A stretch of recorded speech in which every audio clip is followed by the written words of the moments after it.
하나님의 말씀 봅니다. 열왕기 하 4장 1절에서 4절의 말씀까지 교독하겠습니다. 선지자의 제자들의 아내 중에 한 여인이 엘리사에게 부르짖어 이르되 당신의 종 나의 남편이 이미 죽었는데 당신의 종이 여호와를 경외한 줄은 당신이 아시는 바니이다.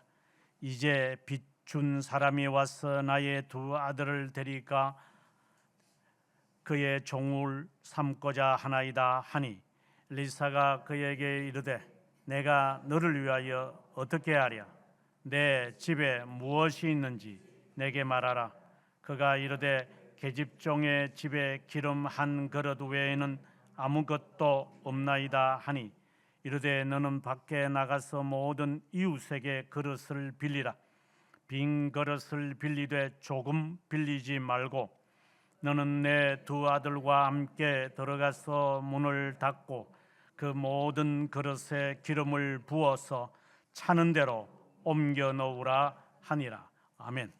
오늘 본문 가운데 30절의 말씀을 함께 읽도록 하겠습니다. 아이의 어머니가 이르되 여호와께서 살아계심과 당신의 영혼이 살아계심을 두고 맹세하노니 내가 당신을 떠나지 아니하리이다. 엘리사가 이에 일어나 여인을 따라가니라. 아멘.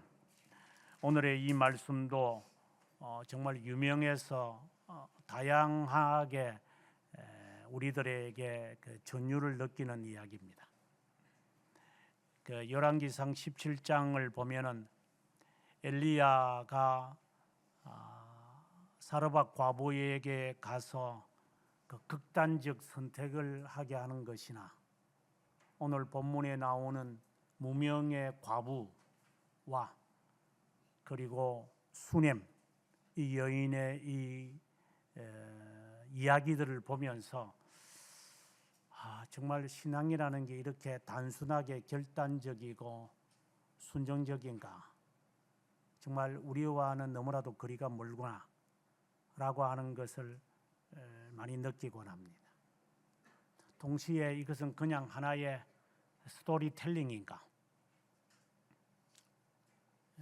이 말씀이 진 의의는 무엇인가? 지금 4장부터 시작을 해서 8장 중반까지 엘리사의 이야기가 진행되는데 그전에는 엘리사의 부름에 관한 이야기고 오늘부터 엘리사는 이제 8장 중반까지 그 이적들을 행하는 기사가 나옵니다. 그 기사를 우리가 읽다 보면 정말 예수 그리스도가 지상에 오셔서 왜 귀신들을 내쫓고 이적을 많이 행하셨는지를 우리가 떠올릴 수 있다면 이제 좀 있으면 나오겠지만 이 죽은 아이의 그 시신 위에 올라가서 눈과 눈, 입은 입 이렇게 갖다 대면서 그 아이를 그 떠났던 영을 불러내는 이것은 예수 그리스도가 나인성 과부의 그 장례 식에서 그 아이의 영혼을 불러낸다는 거나 나사로의 영을 불러내는 것이나 유사한 것이고 그리고 한 소녀가 이미 죽은 건데인데도 예수님께서 잔다 이러니까 사람들은 비웃었는데 그 소녀가 죽은 그 시신에 올라가서 이제 문을 닫고 부모 외에 베드로와 요한과 야고보 외에는 아무도 들어오지 못하게 해서 그 죽은 그 아이를 여하지요. 달리다굼 소녀야 일어나라 라고 하면서 그 아이를 살린 그 사건들을 이제 어떻게 봐야 될 것인가? 왜 예수님께서 그렇게 이적을 많이 행하시는가? 죽은 자를 살리고 병든 자를 낫게 하고 오병이어의 역사를 왜 행하셨는가? 오늘 또 우리가 그 이적의 이야기를 우리가 봅니다만은 어떻게 개역 한글에 저는 그 기름 병이라고 되어 있는데 우리는 여기는 한 그릇이다 이래 기름 그릇이라 했는데 무슨 이게 뭐 알라딘에 나오는 이야기처럼 끝없이 이렇게 기름이 나오네. 오병이어의 그 역사처럼 아니 어떻게 이런 일이 생길 수 있을까? 이런 어떠한 것에 대한 이적들에 대한 궁금증을 오늘 본문 엘리사의 이 기적들 오늘 본문에는 네 가지의 이제 기적의 이야기가 나오는데 이 기적들 앞으로 계속해서 5장에도 나오고 6장에도 나오고 7장에도 계속해서 나올 때마다 이거 정말 기도하면 이런 권능이 일어나는가 이러한 그 아주 그 가벼운 그 조무래기들이 하는 말이 아니라 이 말씀의 의미가 무엇인가를 깨달을 수 있다면 예수 그리스도가 왜 귀신들을 내쫓았는가를 아마 알 수 있을 것이라 생각이 듭니다. 그래서 이것을 자칫 이용을 하면은 뭐 귀신론을 주장하는 김기동이나 천사 동원론을 주장했던 유광수나 이런 잡다한 놈들이 세상에 등장을 해서 이 말씀을 잘못 오용을 해 가지고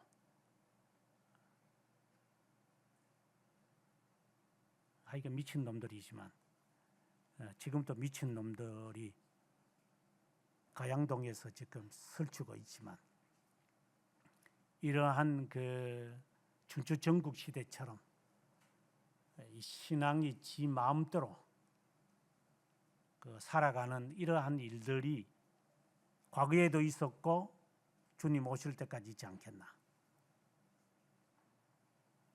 오늘 본문의 분명한 의미를 우리가 파악했으면 좋겠다 생각이 듭니다.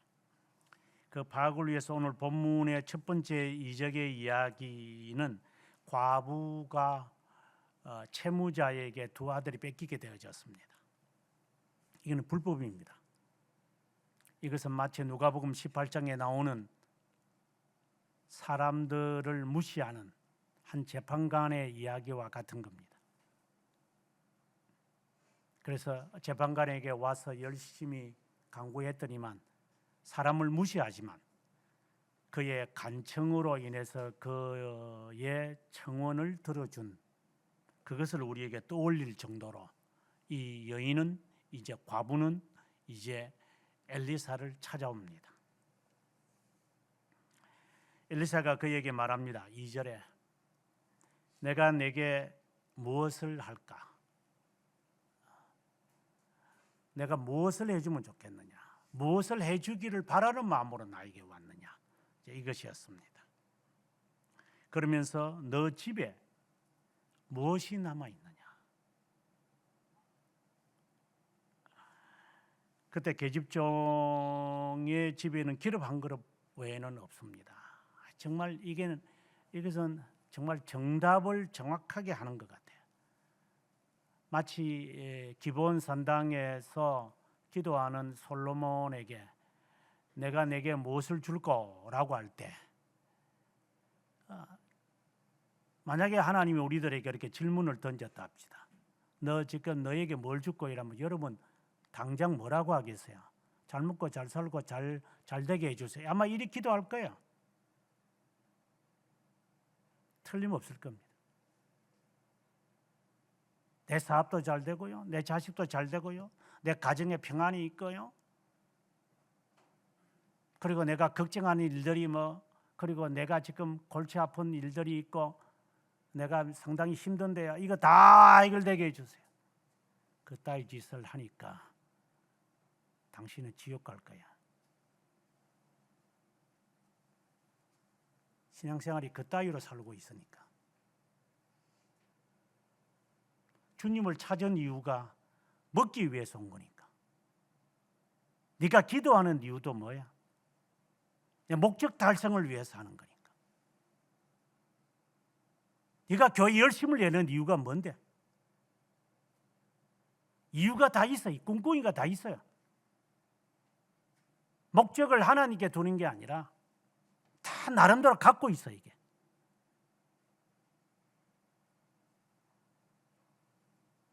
엘리사가 과부에게 정확하게 질문을 던졌습니다. 내가 내게 어떻게 하랴? 그때 이 여인이 대답은 기름 한 그릇밖에 없습니다. 사렙다 과부가 대답하는 것과 같습니다. 먹을 것을 가져오라. 예, 우리는 이제 내 아이와 이것을 먹고 죽는 길 외에는 없습니다. 그러나 당신의 말을 신뢰하여 당신에게 드리겠습니다. 이 신앙이 우리에게 있는지 먼저 우리 자신에게 물어보시기를 바랍니다. 내가 내게 무엇을 줄까? 이라면 하나님, 금도끼가 너 거가, 은도끼가 너 거가. 그거 다 내 건데요. 도둑 신보들이 있어가지고 욕심이 많았어. 기름 한 그릇 외에는 없습니다. 또 조금 더 다르게 말하면 저는 아무것도 아닙니다.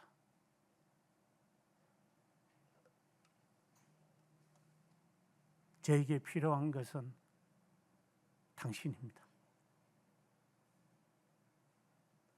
여러분이 양심에게 물으시기 바랍니다.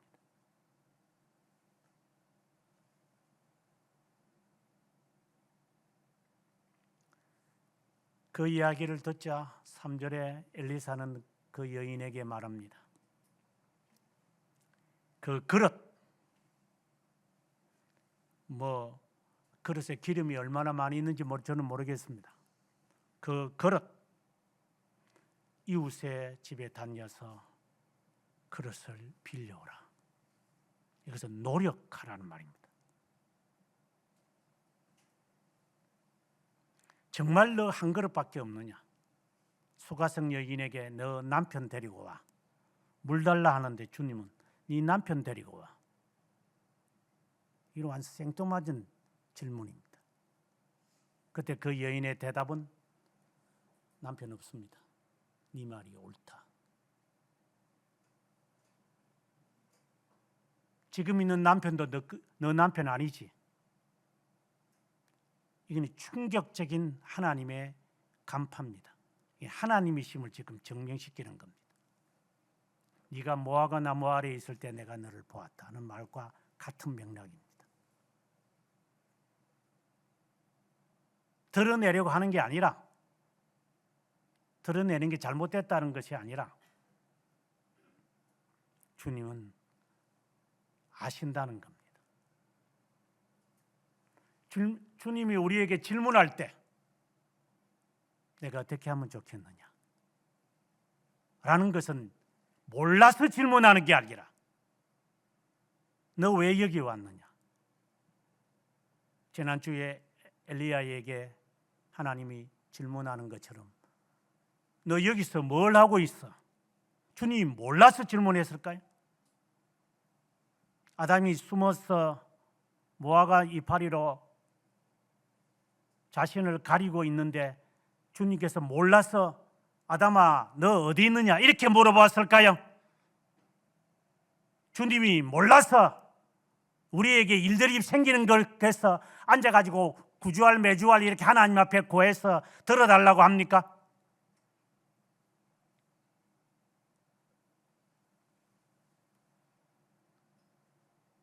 그게 그렇게 다급한 일들입니까? 주님이 몰라서 우리에게 이런 일이 생겨나는 것을 우리를 통해서 알아먹으려고 그럴까요? 내가 내게 무엇을 줄꼬? 라고 말하면 대답을 해야죠. 돈이 필요합니다. 지급이 필요합니다. 직장이 필요합니다. 건강이 필요합니다. 그게 대답이라고 했습니까, 지금까지? 그따위로 신앙생활을 했으니 얼마나 인내를 견인을 하겠어요.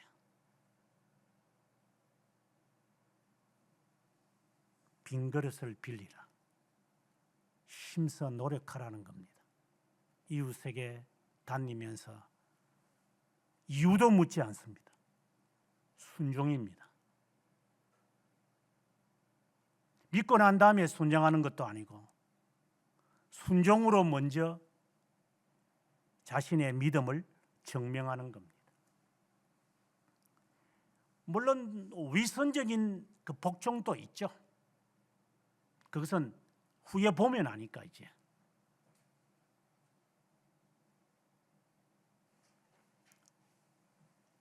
그리고 난 다음 4절에 하는 말이 너는 두 아들과 함께 방에 들어가서 문을 닫아라. 잠거라 이 말입니다. 그리고 모든 그릇에 기름을 부어라.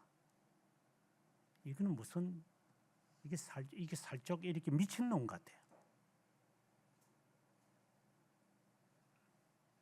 아니 지금 다급한데 채무자가 와가지고 채무자가 되어져서 돈을 안 주면 자녀들 그 노예로 삼아가겠다는데 지금 뭐가 해결되어져야지. 지금 자식이 지금 이 모양인데 지금 잡혀갈 위기에 있는데 앉아가지고 뭐 기름 뭐 어쩌고 저쩌고 뭐 문 닫고 뭐 빌려와가지고 뭐 너에게는 잔재가 걱정이겠지. 너에게는 돈이 필요하겠지. 너에게는 건강이 필요하겠지.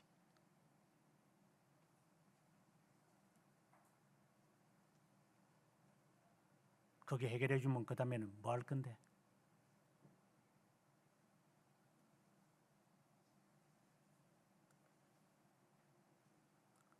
빈 그릇을 빌리라. 그리고 문을 닫고 기름을 부어라. 순종입니다. 순종이 참 어렵죠. 새벽기도 때마다 하는 이야기지만 동그라미 하나 없어지니까 어지럼증이 나죠. 동그라미 2개 붙이니까 눈이 휘둥휘둥 거려지지.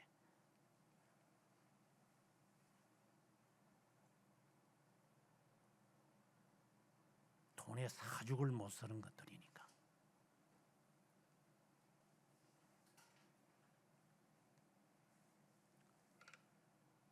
오병이어와 같은 기적이 일어나는 겁니다.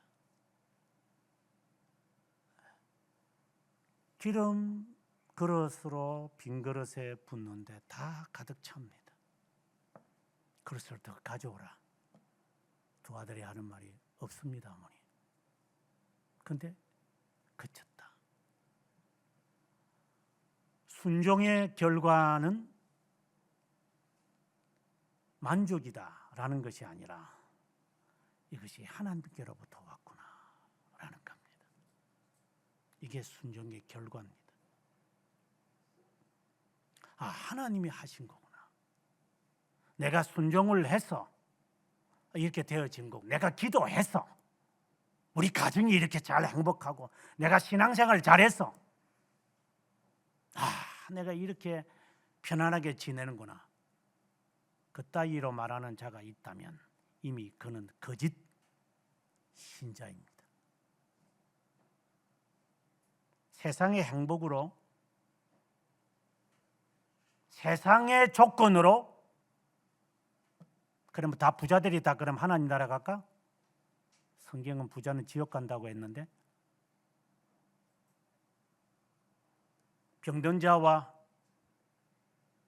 가난한 자들과 멸시받는 자들이 주님을 찾아왔지, 부자들이, 권세 있는 자들이 예수님 찾아왔어요? 그럼 성경 찢어버려라. 그러면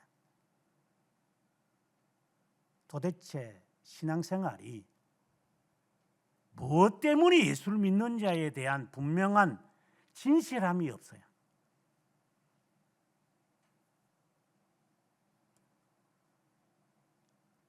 기적은 이적이라고 합시다. 이적은 순종하는 자에게 일어나는 거예요. 예수님께서 이적을 행하실 때 말씀만 하십시오. 옷깃 있으리라도 만졌으면 좋겠습니다. 안 오셔도 됩니다. 이런 등등의 순종이 있는 거예요. 내 몸을 제사장에게 보여라. 갑니다. 순종하면 되는 거예요. 하나님의 말씀이지 뭐 목사 말 들었겠어요?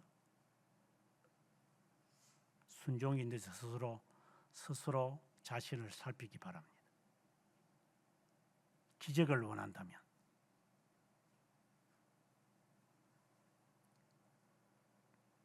그리고 기적을 보았다면 그것이 하나님이 하신 거구나.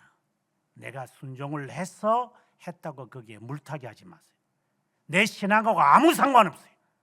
하나님이 행하시면. 영원에서 하나님이 작정하신 대로 하는 거지. 네가 옆에서 뭐 부채질 한다고 하나님께서 기분 좋네. 겨드랑이 밑이 시원하니까 발가락 만지니까 뭐 시은이가 뭐 좋아가지고 해 하는데 하나님이 그 따위로 보입니까?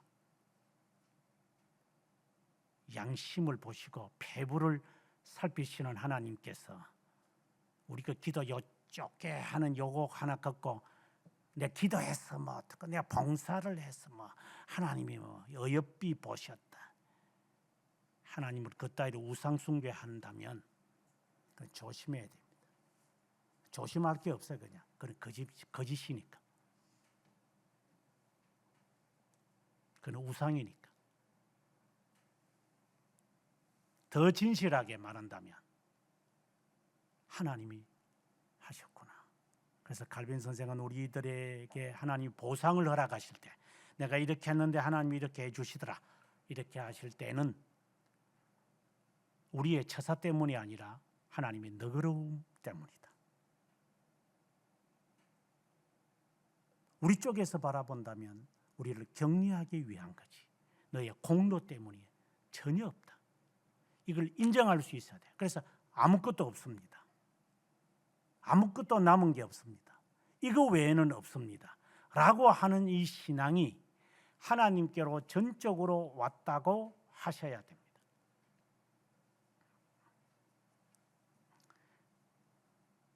그리고 하는 말이 너는 더 이상 죄짓지 마라 라고 하는 말씀처럼 간음 현장에 붙잡힌 여인처럼 예수님은 이것으로 빚 갚아라. 하나님의 방법은 놀랍죠. 네가 수고해서 네가 행했는데 그대로 하라. 주님이 막 기적을 행하는 것처럼 뭐 미리 다 준비해주고 입에서 씹어가지고 입안에 넣어주고 그런 것이 아니라 너가 나가서 수고하고 애써서 그리고 그것을 통하여 하나님이 오병이의 역사로 너희가 주어라. 이거 계산하니까 이거 돈이 안 나오는데 너희가 주면 되지 않느냐. 오병이의 역사를 행하실 때 제자들에게 하셨던 주님의 말씀이에요.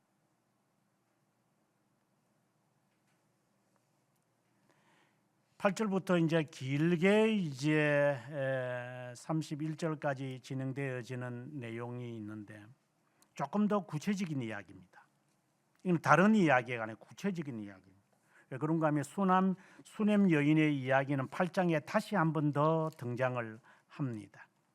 8장 1절부터 보면은 엘리사가 이전에 아들을 다시 살려준 여인에게 이르되 라고 했으니 이제 이 여인이 어떤 여인이라는 것을 이제 8장의 내용이 아마 요 이야기 다음에 있고 그 다음에 나아만의 이야기가 나중에 있지 않겠나. 이게 순서적으로 이제 게하시가 여기서는 이제 조연 역할을 하지만 실제로는 게하시가 주인공이니까. 좀 있으면 게하시가 어떤 대표적인 사탄의 조물에게인지 이제 제가 밝혀내겠습니다만,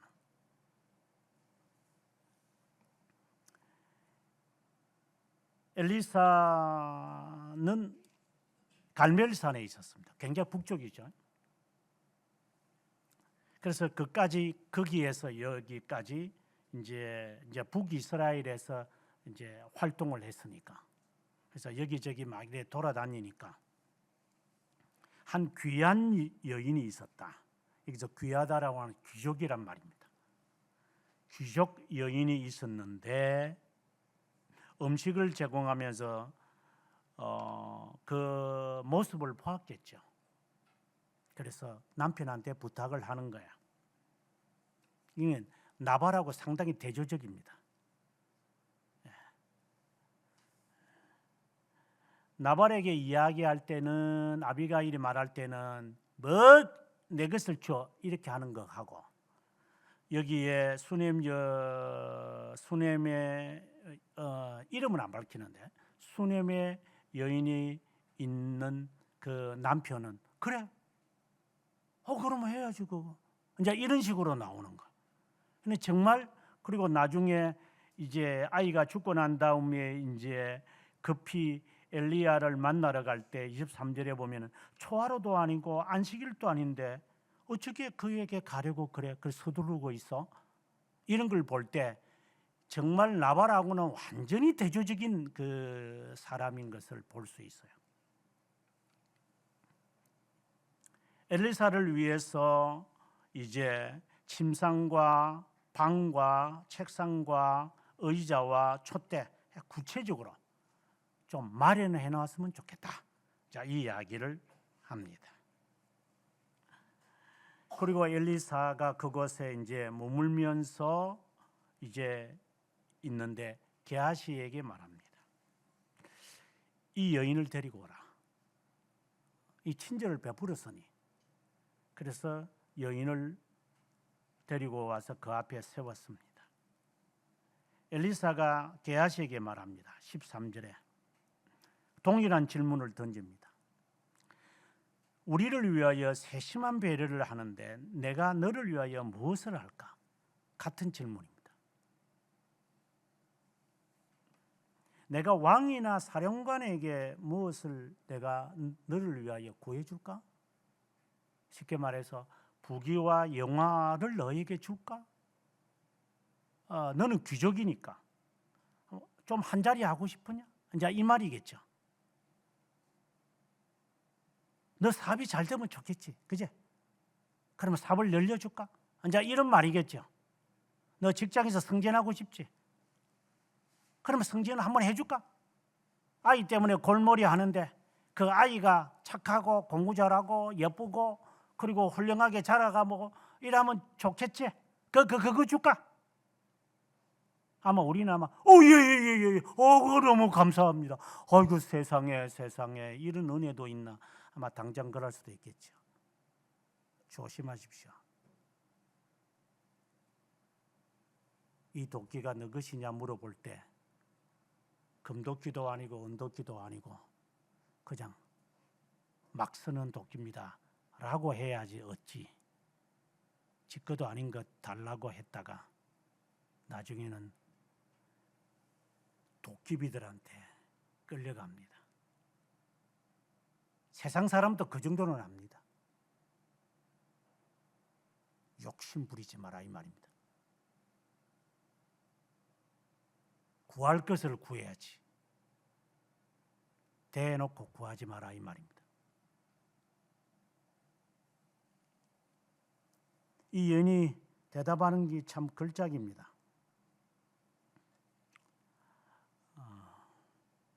다 필요 없다고 하는 겁니다. 나는 내 백성 중에 거주하나이다. 그냥 있는 것으로 족합니다. 뭐 더 이상 전에 원하는 목적이 있어가지고 내가 교회 봉사한 거 아닙니다. 내가 목적이 있어가지고 뭐 당신한테 이렇게 헌신한 것도 아닙니다. 아무 이유도 아무 목적도 아무 의도도 없습니다. 그저 당신은 거룩한 사람이니 그 제가 한 겁니다. 순전한 뜻을 밝히는 거예요. 도둑놈이 아니라. 도둑놈이 아니라 순전한 것을 하나님께 대답합니다. 저 필요 없습니다. 아무것도 없습니다. 저 사람에게 주십시오. 저희는 없어도 됩니다.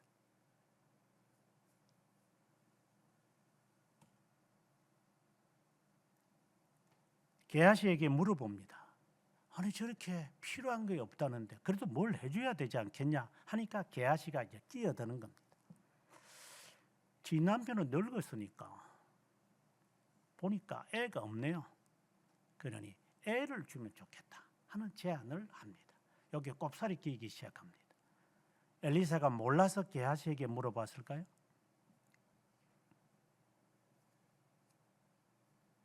이적을 행하는 사람이 여인이 그 말을 하는 것에 대해서 몰라서 게하시한테 뭐 건너가지 봐라 뭐 이렇게 우리나라처럼 뭐 살인문 이렇게 하나 갖다 내고 뭐라고 하더냐 그렇게 했을까요? 하나님이?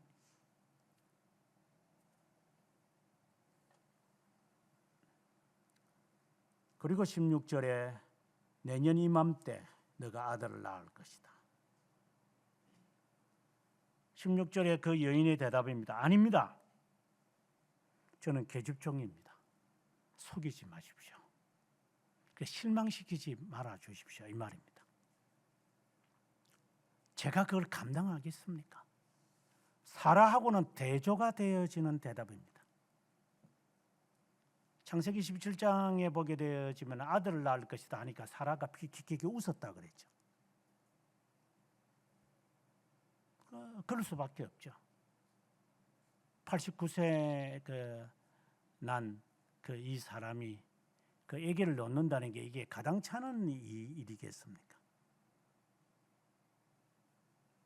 그래서 내 아들 이름을 이삭이라 하라고. 하지만 로마서 4장에 보게 되어지면 사라가 경수가 끊어진 것을 알지만 하나님을 믿었다 라고 했으니까 웃은 것이 불신이 아닌 것을 우리가 알 수는 있습니다. 아무튼 이 여인처럼 내년 이맘때에 아들이 있을 거다. 근데 17절에 애를 낳았어요. 아마 기쁘겠죠. 얼마 전에 나이가 많아가지고 애를 낳으니까 세상에 너무 좋더라 이런 이야기를 식당에서 듣고 그래 좋은가. 네, 나이 들어서 애를 낳고 나니까 뭐든지 다 해주고 싶은가 보죠.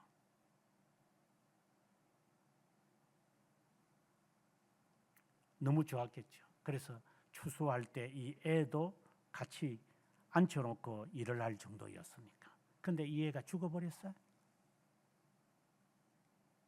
마치 하나님이 이삭을 주시고 이삭을 하나님이 바치라는 것과 같은 거예요.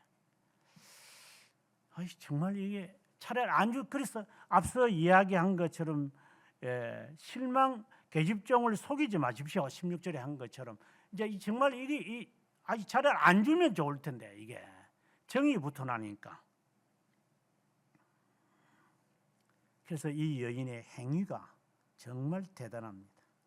20절에 어머니의 무릎에 앉아 있다가 애가 죽었다 이럽니다. 다윗처럼 아이가 죽은 것을 알고 옷을 벗고 그리고 음식을 먹는 것처럼 정신을 차리는 겁니다. 이미 하나님이 결과를 내셨잖아요. 그럼 어떻게 해야 될지가 나와야 돼요. 앉아가지고 울고 불고 눈티 반티가 되도록 질질 짜지 말고 하나님이 결과를 우리에게 보이셨으면 그 다음에는 무엇을 해야 될지가 즉각적으로 나와야 돼요. 문 콕 끌어 잠가가지고 아무나 사람 와도 안 만나고 이런 것이 아니라 성질 부리지 말고 성질 더러워가지고 진짜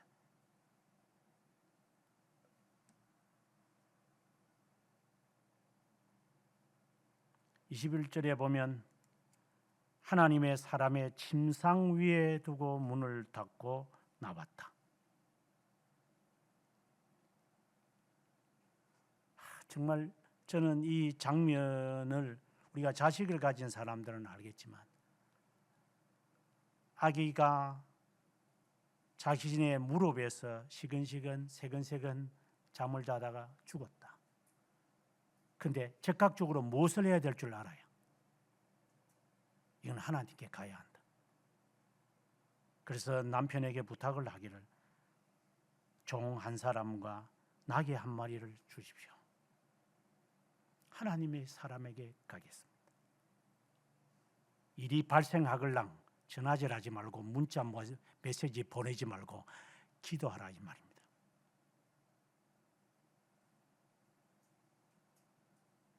일만 발생하면 문자 보내고 전화질하는 것들. 조용히 하나님이 어떻게 행하실 것을 기다리십시오.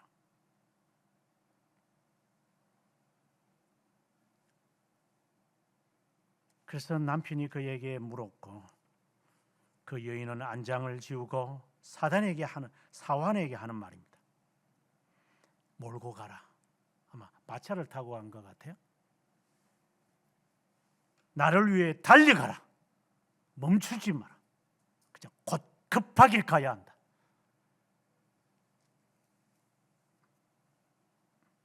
갈멜산까지 쉬지 말고 가라. 마치 하나님께서 엘리야를 부르실 때 40주 40야를 400km를 걸어가게 하시는 것처럼 자로나 우로나 치우치지 마라. 일이 발생했다면 그는 곧장 가는 거다. 하나님 앞에 앉아서 뒹굴뒹굴 눈티가 반티가 되도록 울고 짜고 하지 말고 하나님 앞에 가라. 가서 하나님께 아뢰라. 생명은 하나님께 있는 거지 의사에게 달린 것이 아니다. 하나님이 거두어 가면 거두는 거다. 망하게 하면 망하는 거다. 이것이 신앙입니다. 생명은 하나님께 있는 거지. 안고 일었으면 또 하나님에게 있는 거지. 네 잔머리에서 나오는 게 아닐 거니까. 수작 부리지 마라.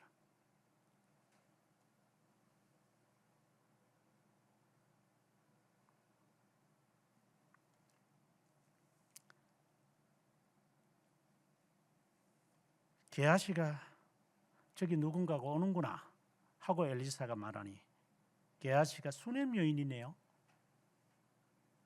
너는 가서 평안하냐 물어라. 이랬지만 그 여인의 대답이 정말 황당합니다.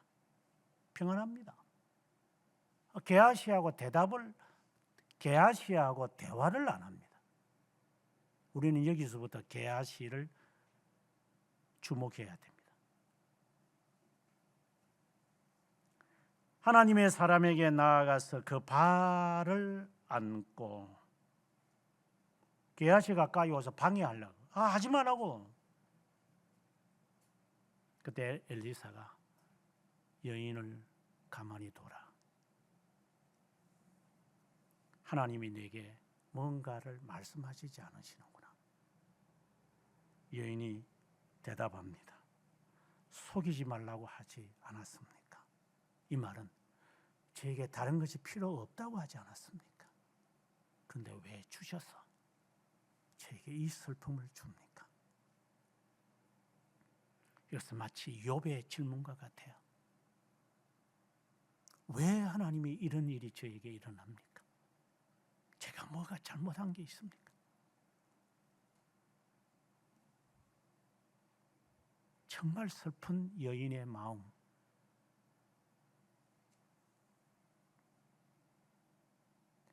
(29절에) 게하시에게 하는 말이 너 허리를 묶고 내 지팡이를 가지고 사람들을 만나면 인사도 하지 말고 아무 말도 하지 말고 가서 어린아이의 얼굴에 이 지팡이를 놓아라. 이렇게 말합니다. 곧장 왔던 수넴 여인. 아무에게 인사도 하지 말고 가서 하라. 그런데 그 여인이 또 하는 말이 또 이상합니다. 30절에 여호와의 사심과 당신의 영혼의 살아계심을 맹세하노니, 아니 지금 아이를 살리게 하려고 지팡이를 주고 가라고 했는데, 그러면 그 여인은 자기 아이가 걱정이 되니까 그러면 그 게하시와 같이 가면 되잖아요. 상황 판단을 하시겠습니까? 게하시를 따라가면 돼요. 지금 급하게 왔으니까, 우리가 겉으로 볼 때는 급하게 왔으니까 아이를 살리고 싶은지 뭔지 모르지만 어쨌든 답답해서 급하게 왔으면, 그러면 지금 엘리사보다는 게하시가 좀 더 빨리 갈 거니까 그러면 게하시가 갈 때 같이 가면 되잖아. 이 여인은 안 갑니다. 당신이 가셔야 합니다. 당신을 떠나지 않겠습니다. 아니 지금 이 사람에게 명령을 내렸고, 이 사람이 하면 그 아이가 살아날 수 있는 것은 그건 당연한지 아니겠어요? 그런데 이 여인은 게하시를 간파한 겁니다. 그하고 상관없습니다. 당신이 가셔야 됩니다. 당신과 함께 갈 겁니다. 그래서 30절 뒷부분에 엘리사가 여인을 따라갑니다. 게하시는 앞서갔다 이랬어요. 이제 아마 젊은 사람이니까 더 빨리 갔겠죠. 또 서둘러 갔겠죠. 지팡이를 놨는데 소리도 없고 기척이 없어요. 그때에 32절에 엘리사가 집에 도착을 했습니다. 침상에 눕혀 있습니다. 아마 이때까지만 하더라도 남편이나 가족들은 이 아이가 죽었는지 몰랐던 것 같습니다. 곡하는 소리가 안 들렸으니까, 문을 닫고 나갔으니까 지금 하나님께만 지금 아뢰는 겁니다. 뭐 일을 할 때 그 마누라고 이야기합니까? 아브라함이 그래 이거 할까? 내일 하나님이 자식 죽이라는데 내가 내일 아침에 갈 거니까 준비 좀 하시오. 내가 가서 내가 제사 드리고 올게. 그러면 사라가 뭐라 할 것 같아요?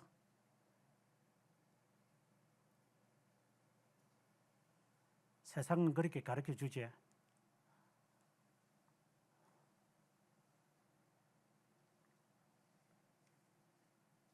남편은 몰랐죠. 예를 들어 애가 죽었다면, 아니 지금 애가 죽었는데 어디를 지금 그거 하나님의 사람 만나러 가느냐고 지금. 아마 그렇게 했었는데, 아이가 죽었는데 지금 정신이 지금 그거에 대해서는 관심이 없는 거죠. 아니 알 리가 없죠. 문을 닫고 나가버렸으니까, 급하게 갔다 오겠다고 했으니까. 근데 사실을 알고 보니 애는 이미 죽었고, 이 여인은 엘리사에게 갔고, 종이 먼저 왔고, 그리고 엘리사가 바로 이어서 온 겁니다. 그리고 34절은 마치 5절에 있는 말씀처럼 문을 닫고 아무도 들어오지 말라고, 그 아이의 시신을 두고 하나님께 엘리사는 기도합니다. 이것은 나사로가 죽었을 때 예수님께서 기도하는 것과 같습니다. 저는 과거에 제가 부목사 시절에 부목사까지 있었으니까, 전에 여러분이 제가 설교하러 갔던 제가 레지던트로 있었던 그 교회에 류마티스 관절염 걸린 사람이 있었어요. 제가 전일 전도사가 되면서 그 교구를 제가 맡았는데, 근데 이분이 일을 잘 하다가 점점 몸이 이렇게 굳어져 온 것 같아요. 제가 보니 30대 한 중후반 된 것 같아요. 근데 제가 그 집에 널리 방문을 했는데 갈 때마다 점점 몸이 이제 이렇게 죽으러지는 것 같아요. 과거에 우리 김 장로님처럼. 저는 마음이 너무 아팠어요. 그래서 가서 정말 새벽 기도 때마다 기도하고, 그 집에 가서 정말 눈물로 하나님 낫게 해달라고 정말 기도 많이 했어요. 아직도 잊지 못합니다. 35년 전에 그 사건들을. 그래서 그가 저에게 하는 말이, 목사님, 기도 안 해주셔도 좋습니다. 낮게 해달라고 기도 안 하셔도 된다, 이 말입니다. 왜요? 저는 구원받았으니까. 하나님 나라에는 류마티스 관절염이 없을 거니까. 그저 목사님이 오셔서 기도해 주시고 방문해 주는 것으로 저는 기쁩니다. 목사님 마음 아파하지 마세요. 지금도 제 귀에 정정합니다. 얼마나 그거 아픈지.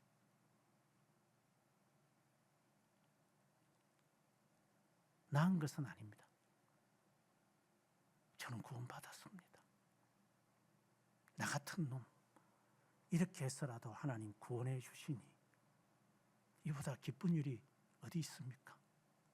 제 마음에 하늘나라가 가까우니까 기쁩니다. 그죠? 그게 저를 더 간절하게 만든 것 같아요.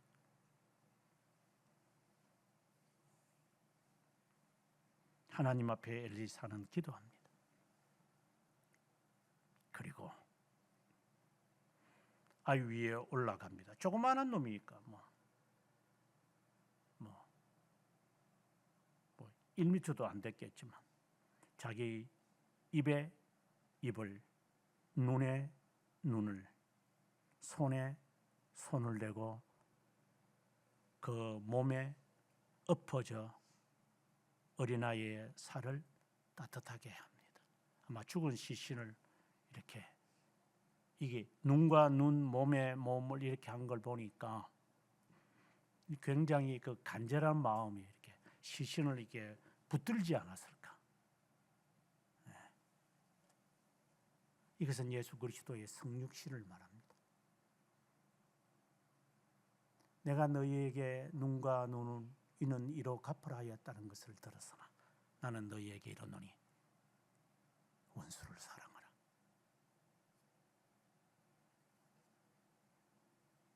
우리와 같은 몸으로 오신 주님. 이 말은 이 여인이 겉으로는 굉장히 고통스럽겠지만 주님이 더 고통스럽다는 것을 빨리 알아차려야 합니다. 성질 부리지 말고 하나님이 더 아프다는 것을 인정하셔야 합니다.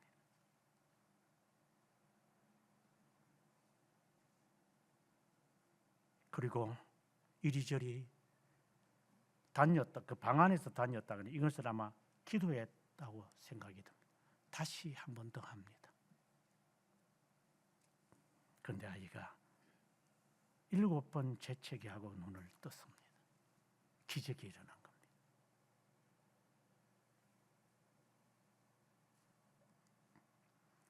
저는 이 장면을 바라보면서 이 수넴 여인의 이 사건을 보면서 앞서 이야기할 때에 순종했죠. 저 남은 거 아무것도 없습니다. 기름 그릇 하나밖에. 도울 게 없습니다. 이 기도가 정말 간절해야 됩니다. 양심에 거리낌이 없어야 됩니다. 하나님, 당신밖에 없습니다. 나는. 마치 38년 된 그 병자처럼 아무도 나를 안 도와줍니다. 이 안전뱅이로 그냥 여기에 앉아 있습니다. 물이 동할까봐. 그건 그냥 뭐 전설이니까 병 낫는 것도 별로고 그냥 하나의 희망이죠. 송경된 자가 눈을 뜨고 싶은데 제자들이 간섭을 하지만 소리를 더 크게 지르면서 나사렛 예수여 나를 도와달라. 여러분 그 간절함이 있는지 저는 묻고 싶어요.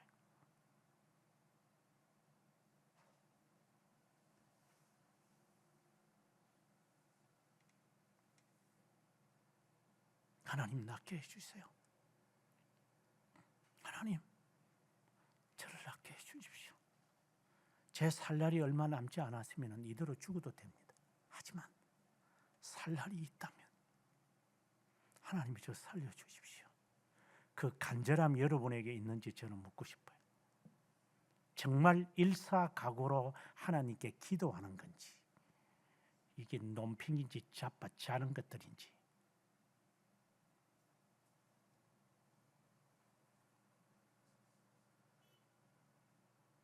무슨 기적이 그에게 나오고 무슨 그 안에 진실함이 있겠어요? 뭐 좋으면 좋은 거고, 뭐 안 주면 안 주고, 뭐 되면 되는 거지, 뭐 그런 거지 뭘. 인간적 합리성을 내세워서 하나님 앞에 내세우는 것이잖아요. 지가 합리적으로 이해가 되면 다 이해된다고 생각이 드니까. 이는 외식주의자들.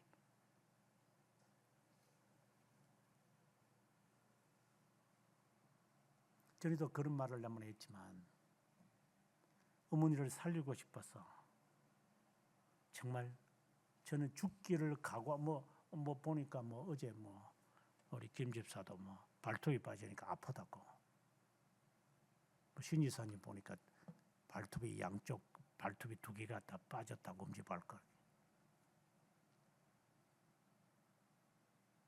원래 달리기 하면 그렇게 빠지게 돼 있어요? 그거 안 하는데 무슨 달리기를 해? 아이고 아파서 못하. 안 해.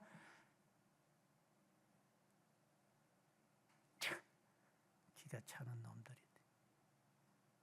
야, 이 새끼야, 니가 뭘 하겠어 임마.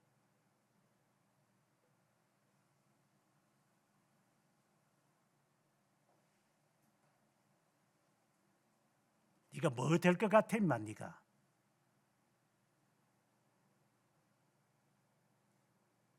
발톱을 빠지더라도 내가 해야 될 걸 하고 싶다가 아니라 해야 하니까. 그런 각오가 우리들에게 있을까? 빠지는 거는 당연한 거잖아. 엄지발가락을 많이 썼으니 그럼 빠져야죠. 그거 각오도 안 하고 그러면 달리겠나?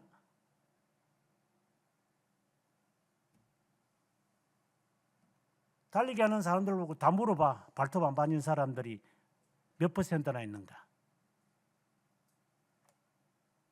빠질 것을 알고 하는 거예요. 달리기를. 우산 쓰고 달리는 게 아니라 십자가의 고통을 당하겠다는 것을 각오하고 십자가를 쫓아가는 거지. 부인하기 위해서 예수 믿는 거고, 죽으려고 예수 믿는 거지, 살고 예수 믿는 게 아닌데, 죽을 각오를 하는 게 아니라 죽기 위해서 우리는 예수 믿는 거지, 살라고 예수 믿는 거 아니니까.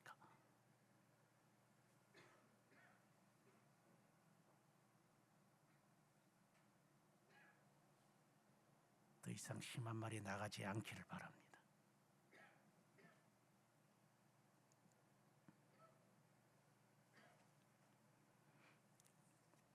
그러고 난 다음에 오늘 8장으로 가보게 되어지면은 이 여인의 신앙의 또 다른 측면이 한 번 더 나타납니다.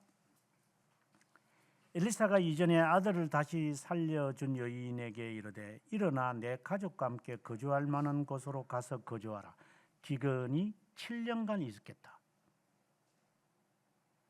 지금 우리가 과부의 이야기를 보면서 너는 밖에 가서 이웃에게 그릇을 빌리라 라고 하는 것처럼 지금 이게 잘 살고 잘 먹고 잘 살고 있는데 기근이 있든 없든 근데 떠나라 하니까 이 여인은 일어나서 가족과 함께 하나님의 말씀을 따라 떠나는 거야. 어디로? 블레셋 땅으로 가는 거야. 그러고 난 다음에 돌아왔어요. 7년 후에.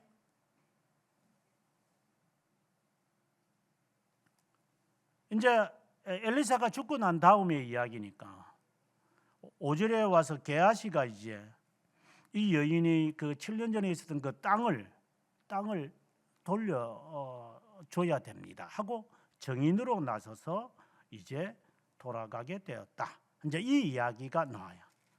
저는 이 말씀을 읽으면서 이 여인이 과부의 신앙과 같구나. 떠나라면 바로 집 정리하고 바로 가는구나. 그것도 블레셋 땅으로 가는구나. 어떤 일이 발생할지 모르지만 하나님의 사람의 말씀을 따라서 하는구나.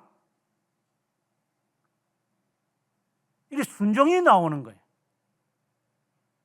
순종의 진실함이 있는 거거든. 만약에 그가 거룩한 하나님의 선지자가 아니라면 들을 필요가 없죠.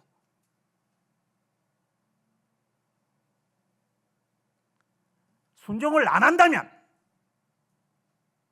진실하지 않다는 것이고, 순종하지 않는다면 그 명령을 내린 자가 거짓 신자든지, 순종을 안 한다면 내가 거짓 목사든가 당신이 거짓이든가 둘 중에 하나겠지.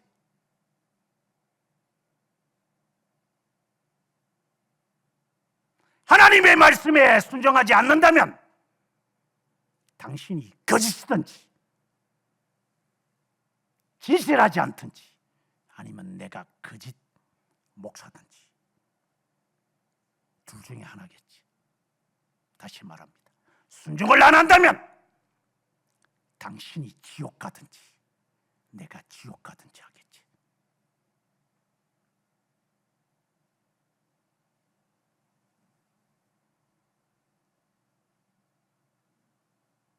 둘 중에 다른 길은 없습니다. 떠나라 할 때 떠나든지, 보따리 사고 가라, 아브라함처럼. 가면 되지. 뭘 그렇게, 그게 그렇게 됐습니까, 그게? 부동산 전문가가 어느 사람이, 전문의 전문가가 하는 말이, 평생 살 것도 아니잖아, 우리 집에. 네 편의상에서 왔다 갔다 했잖아. 그래, 집값 오르면 그거 팔고 또 다른 집 이사 가려고 한 거잖아.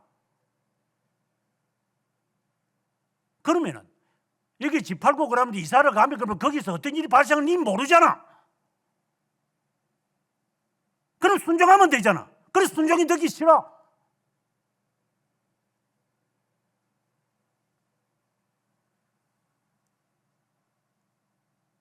그럼 둘 중에 하나지. 저 말하는 걸 내가 못 믿겠다든가, 그래 거짓말하는 놈이니까. 그리고 나는 진실한 거고.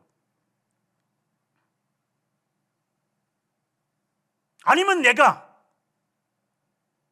그 말을 명령을 들었었는데, 아니면 내가 거짓이든지.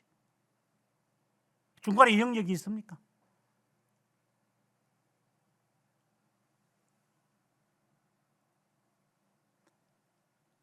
순종하는 여인이 바라봤을 때 게하시는 어떤 사람이었는가? 왜 게하시가 엘리사의 그 능력의 지팡이를 쥐고 가는데도 왜 되질 않죠? 왜 게하시가 수냄 여인에게 무엇이 필요하는지에 대해서 왜 중간에 끼어들지요? 왜 여인이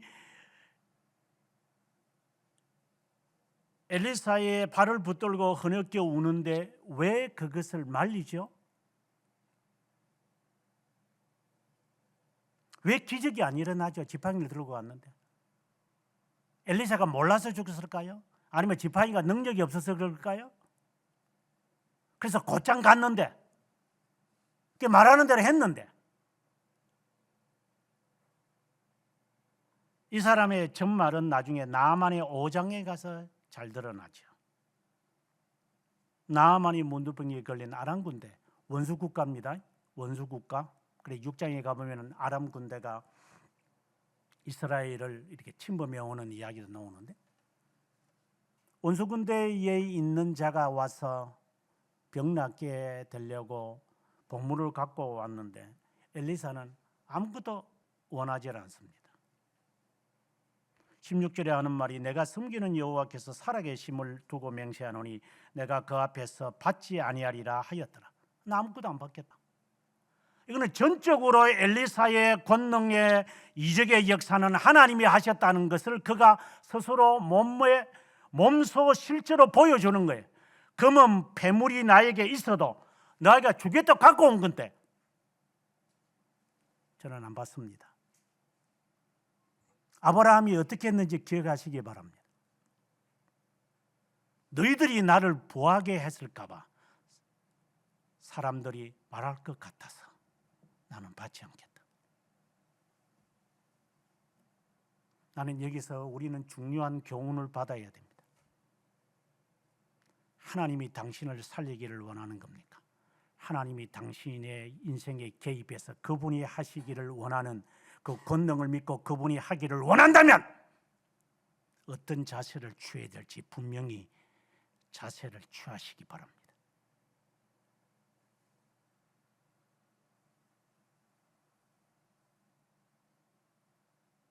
당신이 나를 돕는 게 아니라 하나님이 나를 도울 겁니다. 물론 이 말에는 조심해서 받아들여야 됩니다.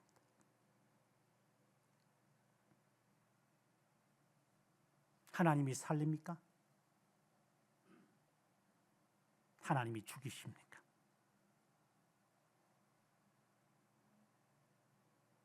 저는 모친에게서 그런 신앙을 배웠습니다. 하나님이 주권자다. 가난하게 하는 것과 병들고 낫게 하는 것이 하나님께 있다. 저는 매를 맞으면서 그 이야기를 들었습니다. 하나님이 주권하신다.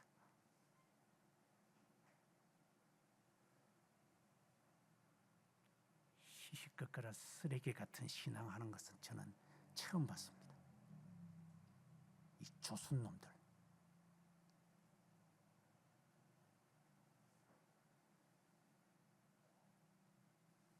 이게 믿음 있는 건지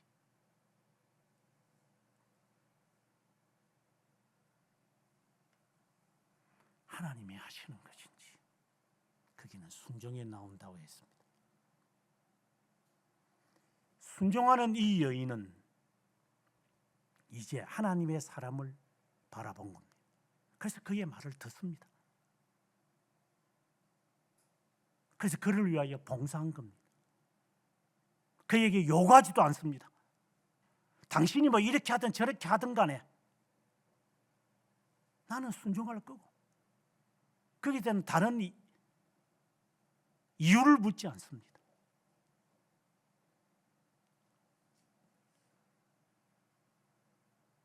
이러한 진실한 사람이 보았을 때 게하시는 나만의 경우를 보고 난 다음에 하는 말이 그걸 그냥 돌려보내니까 이 게하시가 20절에 하는 말이 내 주인이 아람 사람 나만에게 면하여 주고 그가 가져온 것을 그의 손에 받지 아니하였도다.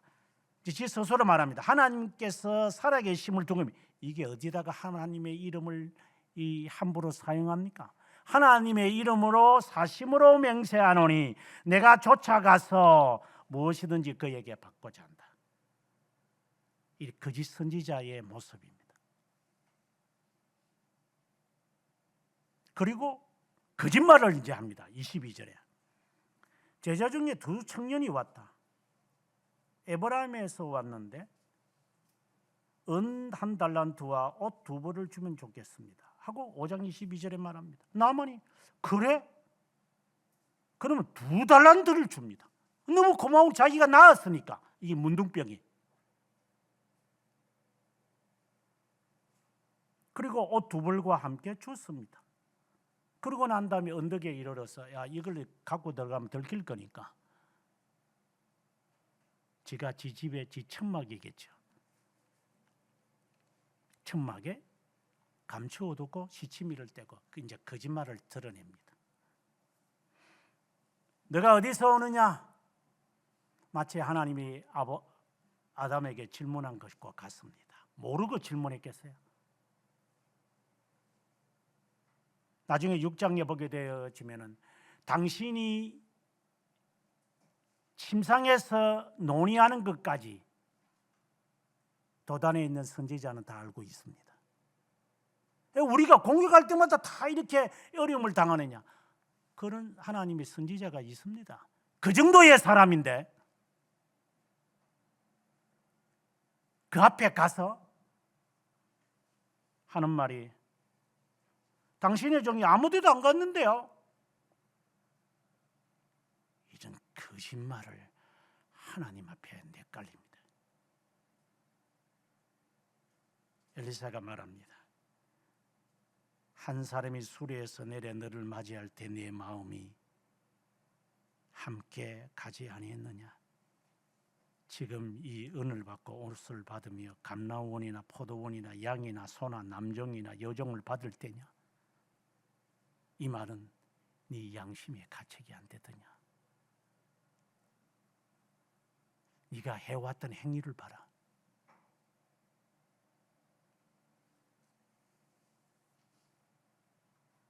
그 나병이 너에게 옮겨질 거다.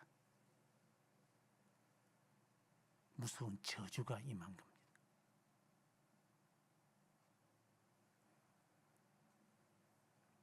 저주에 대해서는 제가 지난 수요일 날 제가 여러분에게 한 설교를 참고하시길 바랍니다만은 지옥 간다는 거죠. 이 여인은 진실하기에 이 사람의 거짓됨을 발견한 겁니다. 그래서 당신이 가지 않으면 저는 안 갑니다. 지팡이 가든 안 하든 상관 안 합니다. 당신이 가셔야 합니다. 아니, 당신이 안 가면 그대로 여기 있을 겁니다. 뭐 가자고 하는 것도 아니에요. 당신을 떠나지 않을 겁니다.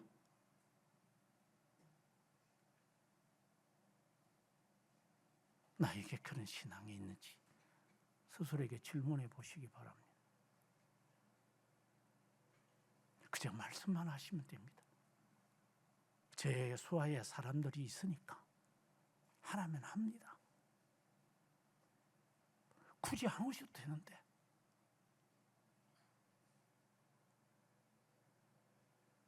내 종이 나았다. 언제쯤 나았느냐? 계산해 보니 그분이 나에게 말할 때구나. 여러분 그런 기적을 체험해 보셨습니까?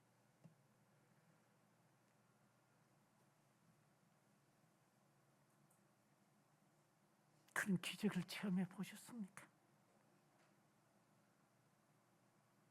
그래서 순종을 안 하는 거겠지. 거짓 신자니까 순종 안 하겠지. 그게 무슨 큰 대수가? 쉽게 말한다면 성경길리표 내는 게 뭐 큰 대수가?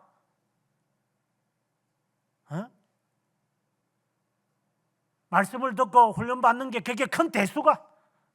뭐 그게 그렇게 싫어?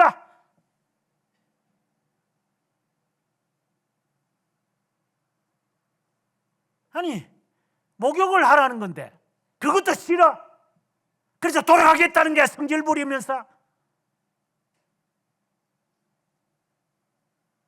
아니 주인이요, 아니 더 큰 일을 하려면 못하겠습니까? 그냥 목욕을 하라는 건데. 그 말이 맞는 말이거든.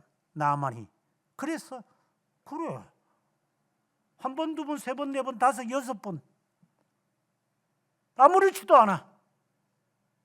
일곱 번 하라고 그랬지. 그래 일곱 번 하면 되지. 한 번, 두 번, 세 번, 네 번, 다섯 번, 여섯 번 하다가 가만둘 건가? 쓰레기 같은 신앙인지 거짓 신앙인지 아니면 본래 유기된 놈인지 모르지만 순종이라는 것이 없어요.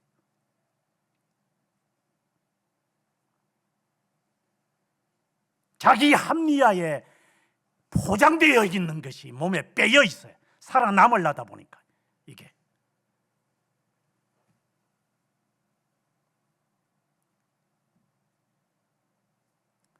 진실한 자는 순종합니다. 진실한 자는 거짓된 자를 압니다. 그래서 싹군이 이름을 부르면 안 갑니다. 왜? 목소리가 아니니까. 목자가 이름을 부르면 그 음성을 듣고 그에게 옵니다. 제가 동물을 좋아하니까 개는 안 키우지만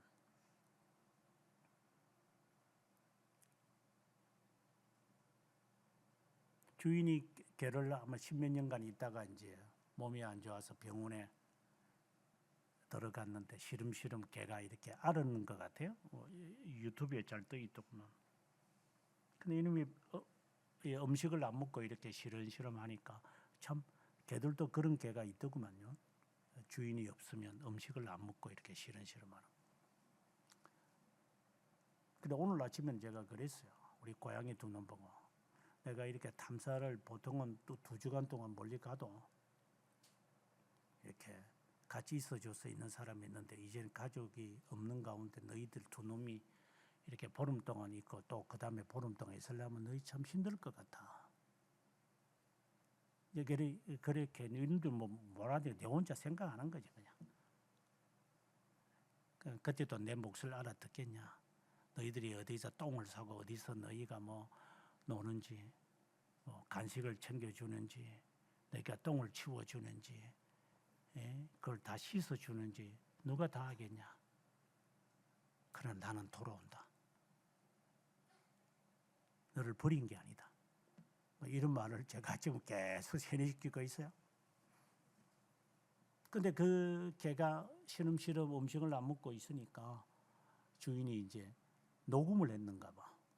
녹음을 해서 그 이름을 부르면서 음식 먹으라고 하니까 개가 귀가 쫑긋하면서 그 주인의 그 목소리를 듣고 힘을 얻는 것 같아요. 양은 그 목자의 음성을 합니다. 제 양이 아니니까 순종이 없지. 당신은 누구의 양입니까? 하나님이 그렇게 하랍니까? 하나님이 그렇게 하지 말랍니까? 누구의 말을 듣습니까? 네 말을 듣지. 그래서 너는 거짓 신자야. 하나님의 말을 듣는 거야. 내 몸뚱아리의 말을 들어.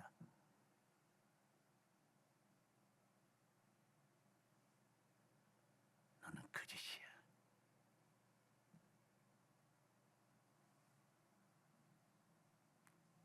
교수 생활을 할 때 학생들 보고 이랬습니다. 아침에 아이들이 그 지각 안 하려고 택시 타고 오는 애들도 있어요. 아침 9시 되면. 그럼 집에서 한 7시 전에 나오고 일어나려면 6시 정도 일어나서 머리 감기 싫으면은 뭐 이제 모자 쓰고 이제 오는 것들이 있겠지만 저는 모자 쓰는 놈을 별로 안 좋아하는 거니까 모자 잘 안 쓰는 것 같아요. 제 앞에서. 헐레벌떡 오지 말고 차라리 지각하는 게 낫다. 나는 늦게라도 수업 시간에 오는 사람이 너무 반갑다. 다른 교수는 모르겠지만 나는 그렇다. 헐레벌떡 뛰어와서 정신없이 지각이라도 하지만 정기적으로 지각하는 놈이 이게 문제의식이 있는 놈이지. 그렇게라도 수업에 오겠다고 하는 그 사람이 나는 기억할 거다. 여기 학생이 한 명 있으니까 뭐 무슨 말인지 알아들었겠지.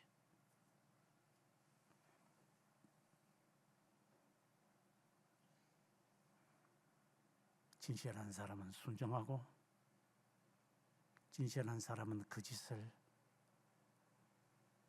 누가 거짓인지 알 수 있고 그의 말을 듣지 않을 것이고 그리스도가 이 아이를 살리신다는 사실을 믿는 사람이고 그래서 당신이 생명의 주관자임을 알기 때문에 당신 앞에 있을 겁니다. 라고 하는 이 신앙이 너무나도 귀해서 그의 말이라면 그는 마치 옷을 벗어서라도 그의 거할 집을 마련하는 그 여인의 그 마음. 그래서 하나님이 그에게 아들을 주시지 않았을까? 주시더라도 하나님께 바칠 각오를 했으니 한나에게 하나님이 그 후에도 자식을 준 게 아닌가. 이게 주면 지끈 줄 알고 이게 주물이 꽁꽁 집어 넣어가지고 혼자 도둑놈처럼 아껴 먹으려고. 도둑놈의 새끼들. 하나님 것을 지 것인 줄 알고 하나님이 자식을 준 거고 하나님이 재산을 준 거고 하나님이 건강을 준 거고 하나님이 환경을 준 거고 좋든 나쁘든 하나님이 주권 아래에 있는 것이지. 이것을 믿는다면 종으로서 계집종입니다. 당신의 말씀대로 하십시오 라는 것이 나오지 않을까. 그런 사람은 게하시처럼 저는 속이면서 요령을 피우면서 지팡이를 가지면 뭐해. 앵무새처럼 하나님의 말씀을 전하면 뭐해. 진실함이 없고 그 안에 거짓이 가득 차 있고 도둑질을 하는 날강도 같은 놈들이, 그런 놈들과 더불어 먹는 놈은 똑같은 거짓말하는 놈들이고 스스로에게 나는 진실한지 질문할 수 있기 바랍니다. 여호와는 목자이시니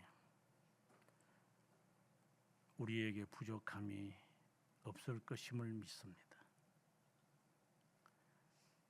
양은 그 목자의 음성을 알기에 이름을 부르면 들판에 나아가 안전을 느끼며 풀을 뜯는 것처럼 그 말씀에 순종하는 것을 봅니다. 하나님, 우리는 우리의 자신의 내면에 있는 거짓됨들이 워낙 많아서 그리스도의 보혈과 의로 증가받았을 뿐 여전히 속에는 수군거리는 것과 더러운 것과 우상 숭배와 시기하는 것과 비방하는 것과 불순종하는 것과 욕망과 탐심과 욕심이 우리 안에 있어서 나오는 것마다 사람을 더럽게 하고 나오는 것마다 사람들에게 상처를 주는 그런 소리를 듣고 즐거워하며 맞장구를 치는 것이 우리의 이 더러움의 추악함과 악취임을 압니다. 그것에 귀를 기울이지 않고 하나님의 말씀에 늘 묵상하면서 그 말씀으로 우리의 속에서 흘러나오는 이 인간 냄새, 이 더러운 채취, 악취를 제거하면서 음식을 먹고 씻을 줄 아는 것처럼 하나님의 말씀을 늘 들으며 우리의 냄새나는 것을 제거하는 것처럼 하나님의 말씀으로 우리의 속에 내재해 있는 육체의 이 욕망을 십자가에 못 박으면서 하나님 앞에 살아가는 저희들, 마침내 순종의 덕을 실행하면서 그리스도의 순종이 어떠함을 깨달아 그리스도와 함께 죽고 그리스도와 함께 사는 영 죽이기와 영 살리기와 죄 죽이기를 견인의 삶에서 충분히 할 수 있는 자, 그리스도의 십자가를 짊어지고 사랑하는 자의 구속자이신 하나님 예수 그리스도의 이름으로 기도합니다. 아멘.